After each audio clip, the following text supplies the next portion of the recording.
Hi guys, welcome back to the YouTube channel of Legal Edge After College. आज हम discuss करेंगे important subjects for CLAT PG. I know बहुत सारे बच्चे ये बार बार पूछते हैं कि कुछ सब्जेक्ट ऐसे हैं क्या जिन्हें हम छोड़ के जा सकते हैं, कुछ सब्जेक्ट्स ऐसे हैं क्या जिन्हें अगर हम नहीं पढ़ेंगे तो काम चल जाएगा।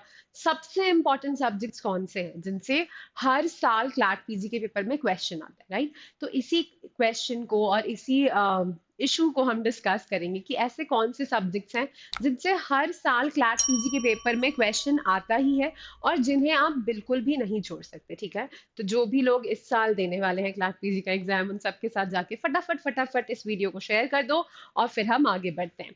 ठीक।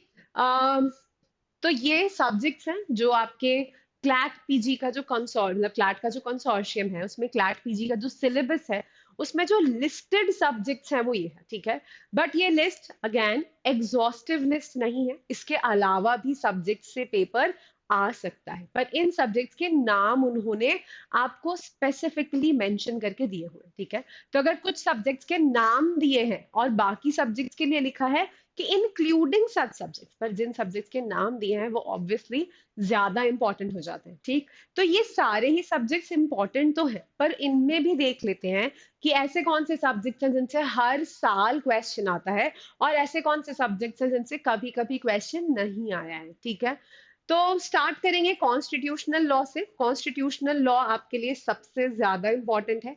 एक टाइम हुआ करता था जब क्लैट पीजी और एलिट पीजी का पूरा पेपर, आधा पेपर कॉन्स्टी से होता था और आधा पेपर ज्यूरिस्प्रूडेंस से होता था। ठीक है, तो कॉन्स्टिट्यूशनल लॉ को छोड़ने का तो कोई सवाल ही नहीं उठता।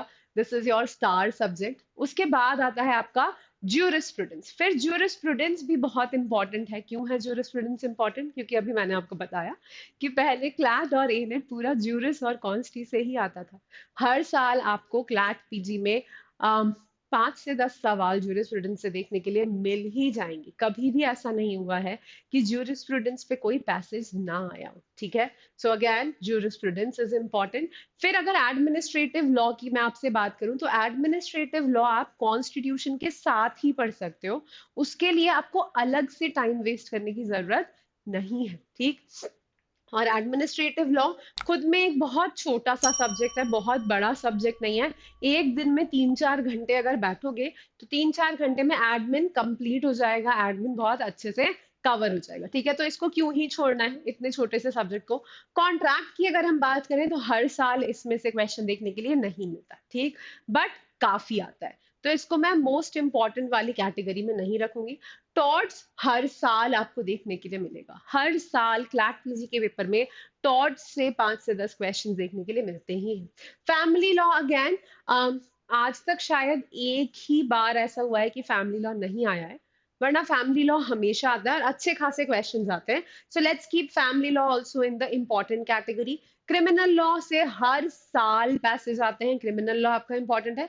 Property law not important. ठीक है, आईपीआर हो गया, अगर प्रॉपर्टी लॉ में अगर आप आईपीआर को रखोगे, प्रॉपर्टी लॉ में अगर आप ट्रांसफर ऑफ प्रॉपर्टी एक्ट को रखोगे, इनसे आज तक आई थिंक 2-1 बार कभी कुछ आया है, नहीं पूछते। प्रॉपर्टी लॉ नहीं पूछते। ठीक, कंपनी लॉ से हमेशा क्वेश्चन पूछा जाता है, तो कंपनी लॉ आपका इंपॉर्टेंट है। ठीक, फिर आता है आपका पब्लिक इंटरनेशनल लॉ। अगेन एक फेवरेट टॉपिक है उनका, हर साल पीआईएल से क्वेश्चन आता है। ऐसा शायद ही कभी हुआ होगा कि पीआईएल से क्वेश्चन ना आया हो, तो पीआईएल इंपॉर्टेंट है। टैक्स से हर साल क्वेश्चन नहीं आता, कभी आता है कभी नहीं आता है, तो टैक्स को फिर हम इंपॉर्टेंट की कैटेगरी में नहीं डालेंगे। एनवायरमेंटल लॉ से हर साल पैसेज आता है, दिस इज इंपॉर्टेंट।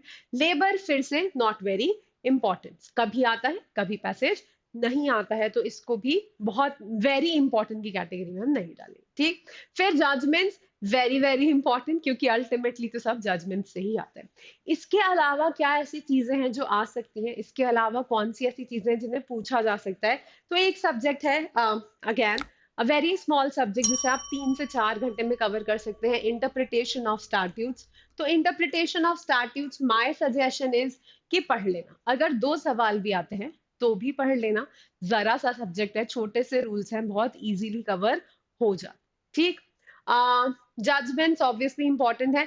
फिर जजमेंट्स के हिसाब से आप देख सकते हो कि अगर कभी कोई बहुत इंपॉर्टेंट जजमेंट आ गया किसी साल में, किसी दूसरे लॉ से, जैसे 2022 का आप पेपर उठाओगे तो उसमें सेबी पर एक पैसेज आ गया था, क्योंकि सेबी से रिलेटेड एक बहुत इंपॉर्टेंट जजमेंट था जो 2022 में आया था, राइट। तो सिमिलरली अगर कोई ऐसा जजमेंट दिखता है, अगर इस साल, जैसे इस साल टैक्स इंपॉर्टेंट है, क्योंकि टैक्स से रिलेटेड एक बहुत इंपॉर्टेंट जजमेंट आया है हमारा, 9 जज बेंच जजमेंट है वो, ठीक है। तो इस साल के लिए आपका टैक्स इंपॉर्टेंट हो गया। इसी तरीके से अगर कोई और सब्जेक्ट का आपको देख के लगता है कि ये सब्जेक्ट पे इस बार कोई बहुत इंपॉर्टेंट जजमेंट आया है, then that subject becomes important from the perspective of the exam, ठीक। अदरवाइज जिन सब्जेक्ट्स पे मैंने टिक लगाया है ये आपके बहुत इंपॉर्टेंट सब्जेक्ट्स हैं और इन्हें बिल्कुल भी छोड़ के हमें नहीं जाना है, ठीक।